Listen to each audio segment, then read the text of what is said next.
Oh, it's a juicy beat, yeah. Welcome to the show. Welcome to the show. Welcome to the Average Man Show.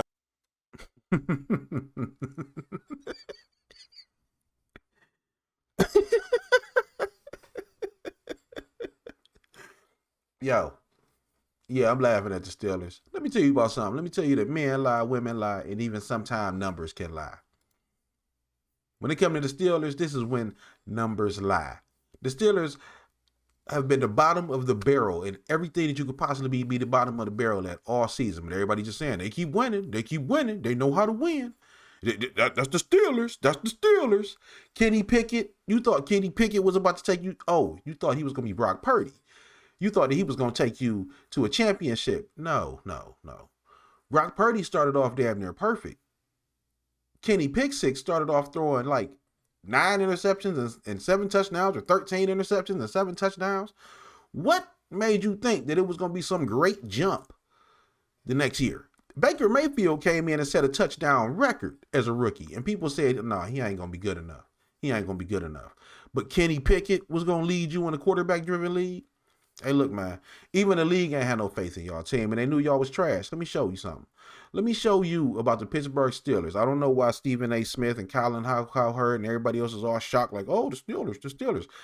All right, so look, we all know that in our divisions, or in a schedule, we all face our division, and then the NFL pick 2 more divisions, right?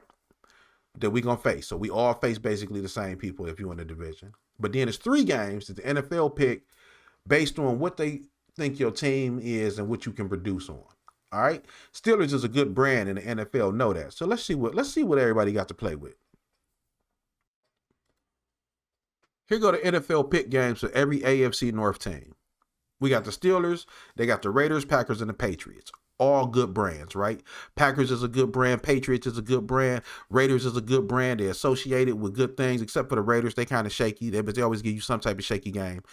But none of those teams this year were considered to be contenders, or even playoffs was kind of a far stretch. And only the Packers even seem like they have playoff capabilities in them. And that's because they're in the NFC weak conference. And make it so bad, the Steelers lost to the Patriots, who was doing the worst that they have done since McGinnis used to play for them, the tight end. You know what I'm saying? We talking pre Brady. We talking like it was years. Patriots was horrible, and they doing worse than that right now, and the Steelers still couldn't beat them. But let's just look at who everybody else got. The Browns, Bears, Broncos, and Jets. Okay, the Browns is kind of a we don't know what we're going to get kind of franchise. Let's put them up against 3 we don't know what we're going to get kind of franchises. And it's a little bit of history. You notice everybody got a little history. Steelers and Packers got history. Steelers and Patriots got a little bit of history with the Tomlin and Belichick. Steelers and Packers, they go way back. Steelers and the Raiders got a little bit of history because the Steelers are notoriously known for beating the Raiders, which they did again this year. Kudos to them. But the Browns got the Bears, Broncos, and Jets. The Broncos and the Jets were considered either they could be playing for the playoffs or Super Bowl in some people's eyes, or maybe they just fall apart and they trash. We don't know what Russell Wilson is going to bring us teamed up with Sean Payton in their first year together. It's actually working out. It's looking pretty good. It's looking pretty decent. We don't know what the Jets is going to be with Aaron Rodgers. Well, that took a spill because Aaron Rodgers got hurt, but the Jets still been in there kind of fighting. Kinda, you know what I'm saying? And the Bears, that's another one, good Midwest team, a nice brand, work with the Browns. We also go try and see what Deshaun can do with a couple legends and a new quarterback. And you know what I'm saying, that we don't really know what he's going to be about in Justin Fields. People say had a little bit of hope for the Bears with getting DJ Moore and having Justin Fields, and the defense was supposed to be a little bit better. All right, let's move on. Ravens, they get the Chargers, Dolphins, and the Lions. That's a little bit better. Chargers was looked at in a lot of people's eyes as somebody that could actually be competing for playoff spots and maybe even a Super Bowl because their quarterback is excellent. It's excellent. We got the Dolphins. A lot of people picked them for a Super Bowl pick.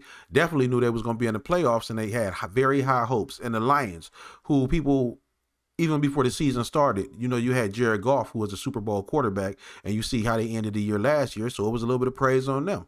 So maybe they was going to be pretty good. All potential playoff teams. Look who the Steelers got. Again, Raiders, Packers, Patriots. Garbage. No teams that had no aspirations of winning. And just to put it on here, since the Bengals is back in the fight, look what they got at Bengals, because they knew that the Bengals with Joe Burrow was a threat. 2 Super Bowl contenders and a possible. Before the season even started, we're not talking about injuries or nothing. This is what the NFL picked. Let's go a little bit deeper, though. Because you might be looking at this like, oh, well, Everett, man, that don't mean nothing, man. You know what I'm saying? What you talking about? So what? The teams is the teams. Well, this what it mean. That mean that out of each of our teams, the Steelers only had to face quarterbacks who was potential playoff or great quarterbacks, because they had to face them because the entire division had to face them. They gave the Steelers no chances to look bad by putting them up against any quarterbacks that could embarrass them. That's what the NFL did. They saved the Steelers and so that they wouldn't get embarrassed out here, because they knew that they didn't have no talent. They gave them only the quarterbacks that they had to play. Watson, Jackson, and Burrow was because they in the division. So you got to play them, right? We all had to play Purdy. We all got to play Lawrence. We all had to play Kyle Murray. We all played Matt Stafford. We had to play Matt Stafford. I mean, that was on the schedule before any injuries or anything happened. We all knew that we had to play these quarterbacks respective to your team. Some is playing Watson, some playing Burrow. You know what I'm saying? Vice versa. But look, the Browns got Russell Wilson and Aaron Rodgers, 2 Super Bowl ex-champions in the later stages, because we don't know, right? We don't know what we're going to get with them. The Ravens got to go against Justin Herbert, Jared Goff, and Tua, 2 up-and-coming quarterbacks that look like they got prime potential for maybe even Super Bowl runs, especially with the teams they was on when the season first started. And then Jared Goff, an already proven quarterback on the team that he looked like he meshing with, and we know he's been to a Super Bowl. And then look at the Bengals. Kirk Cousins, Patrick Mahomes, and Josh Allen. 2 of those is considered top 3 quarterbacks in the league today. The other one is a top 10, a top 15. Okay. Well, dang, that don't really mean nothing either, man. That don't mean nothing, man. That don't mean nothing, Everett. You know what I'm saying? Okay, well, how about this? What about when the Steelers did get a chance to win? Who did they win against versus who everybody else won against? The Steelers' only real signature wins is the Ravens and the Browns. The Browns beat the Ravens, the 49ers, the Steelers, and the Bengals with Burrow. The only reason I ain't count the Steelers is because Burrow wasn't there. So that's not really a huge victory to me. That's not signature. The Ravens beat the Texans, the Lions, the Seahawks, the Browns, and the Bengals.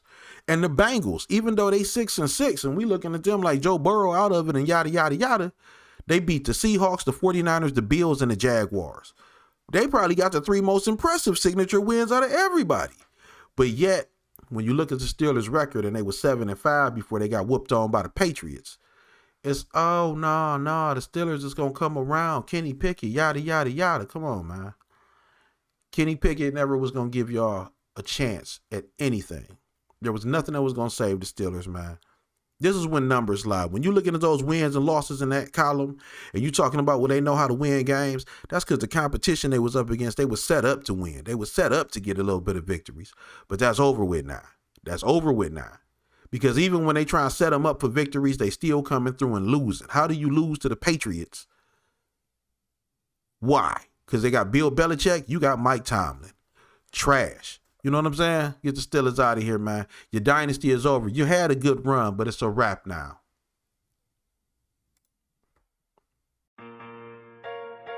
Oh, it's a juicy beat. Yeah. Welcome to the show. Welcome to the show. Welcome to the Everett Man Show.